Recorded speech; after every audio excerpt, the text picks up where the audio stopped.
estão vocês? Hoje nós vamos ter uma outra aula de apreciação musical, porém hoje nós veremos alguns ritmos brasileiros. Nós vimos nas aulas passadas que houve muita influência da música africana, da música europeia no Brasil também, né? As duas músicas, elas colaboraram e trouxeram elementos rítmicos e melódicos muito ricos que contribuíram para que a nossa música tivesse uma cor toda própria, cores característicos delas, tá?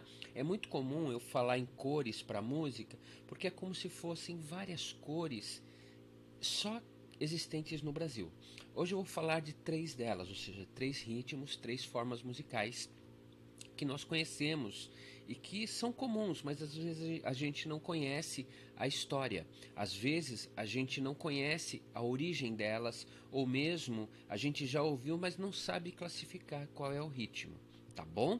Então hoje eu vou falar um pouquinho desses ritmos, eu vou falar um pouquinho dessa história e depois eu vou passar para vocês alguns vídeos para que vocês ouçam também os estilos, tá? E é bem bacana porque eu tentei pegar os vídeos mais característicos de cada estilo, ou seja, se tinha a gravação original, eu procurei colocar a gravação e o intérprete original. Então são vídeos um pouco antigos, mas é interessante exatamente para a gente conhecer como surgiu esses estilos, como surgiram esses estilos, tá bom? Vamos ouvir então? Vamos acompanhar aqui comigo a leitura, tá? Então começa assim, música, né? Tá aqui, ó. Música, aula de ritmos brasileiros, baião, chorinho e bossa nova. Ao observarmos o tamanho do Brasil, não é de se estranhar que tenhamos tantas cores e ritmos na nossa música.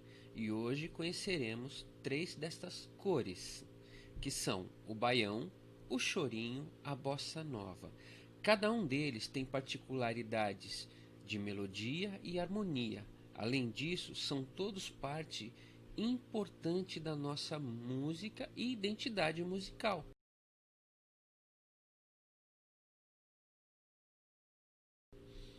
A primeiro que eu vou falar é o baião. Vocês observam a foto aqui, é um cantor, né, um compositor chamado Luiz Gonzaga, e ele era chamado Rei do Baião. Vamos ler aqui, ó.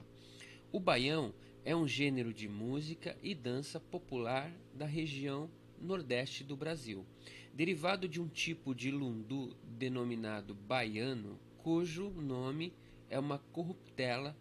O baião utiliza muito os seguintes instrumentos musicais: viola caipira, triângulo, flauta doce e acordeão, chamado também de sanfona.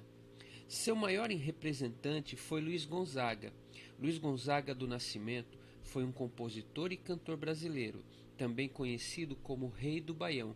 Foi considerado uma das mais completas e importantes e criativas figuras da música popular brasileira. Então, a importância desse cara aqui para a música brasileira é grande. O nome dele é Luiz Gonzaga e ele foi uma das pessoas que mais contribuiu para a formação da nossa música e para a afirmação de uma identidade musical brasileira. Tá bom? Depois eu vou falar também do choro ou chorinho. Eu particularmente gosto muito. Na faculdade de música eu estudei sobre choro, tocava choro em grupos de violão erudito e era muito gostoso tocar o repertório. Difícil, mas gostoso de tocar.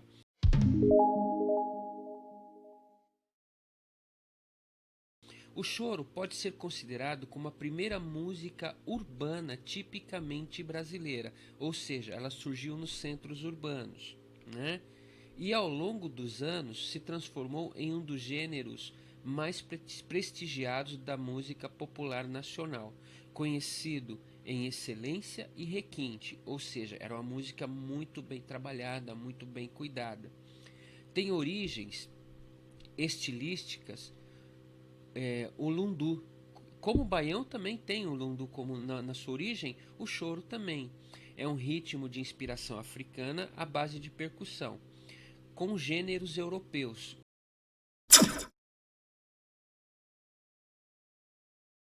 Houve uma fusão, então, da música brasileira, dos estilos brasileiros, dos estilos africanos e dos estilos europeus, e aí surgiu a música, o choro.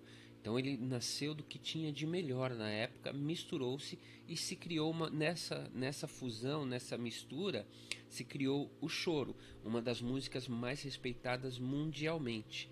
O choro é considerado a música clássica brasileira. Então, como os europeus têm Bach, Beethoven, nós temos Pixinguinha, por exemplo, tá certo? A composição instrumental dos primeiros grupos de choro era baseada na trinca, flauta, violão e cavaquinho. E esse núcleo inicial, o choro também chamava-se pau e corda. A esse núcleo inicial do choro também se chamava pau e corda, por serem de ébano as flautas usadas. O que é ébano? É uma madeira. Então, quando o choro começou, não tinha flauta de metal, as flautas eram de madeira. Daí chamava-se o grupo de choro de pau e corda, né? Mas com o desenvolvimento do gênero, conforme o choro foi se desenvolvendo, outros instrumentos de corda e de sopro também foram incorporados. Pixinguinha consolidou o choro como gênero musical, levando o virtuosismo na flauta e aperfeiçoando a linguagem do contraponto com seu saxofone. E organizou inúmeros grupos musicais, tornando-se o maior compositor de choro. Então, esse cantor, esse músico que nós vemos aqui, é o Pixinguinha. Ele é o maior compositor do choro. Ok? Tudo bem? Então, vamos ao próximo ritmo.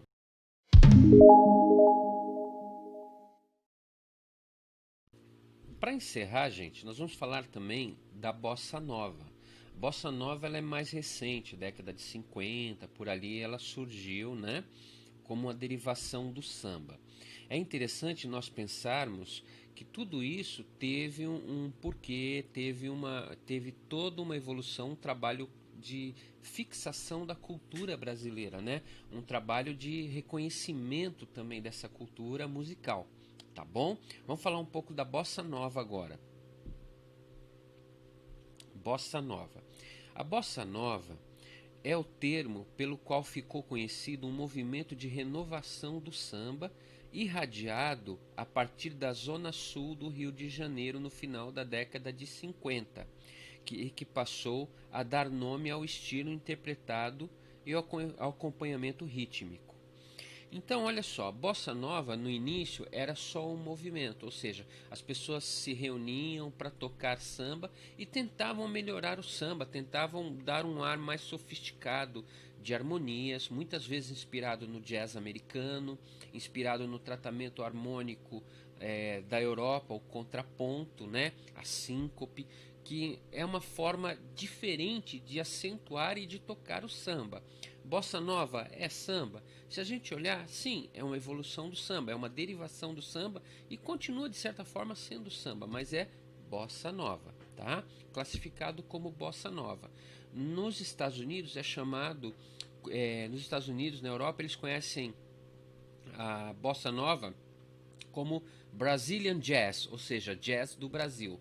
Por quê? Porque a harmonia é muito parecida com a harmonia de jazz, a sofisticação, o requinte na escolha das notas, dos sons, dos acordes, tá bom? Isso é a Bossa Nova. Então a gente já sabe que ela começou no Rio de Janeiro. Eles queriam renovar o samba porque já vinha sendo tocado do mesmo jeito. Eles quiseram dar um tratamento todo especial, tá?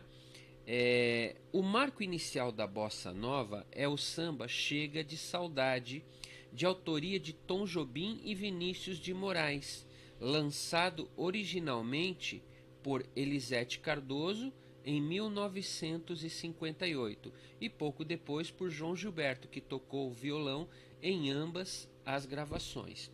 Esses nomes, como Elisete Cardoso, Vinícius de Moraes, Tom Jobim, João Gilberto, são os pais da Bossa Nova, né? É nesse meio que essas pessoas surgiram. Nós temos também o Toquinho, que fez Aquarela, que a gente ouviu a música O Caderno. Então, esses caras, esses compositores, essas cantoras e cantores, eles desenharam, eles criaram, eles sofisticaram, eles desenvolveram a bossa nova lá no Rio de Janeiro, na praia. Você já ouviu Garota de Ipanema? Garota de Ipanema foi composta na praia, né?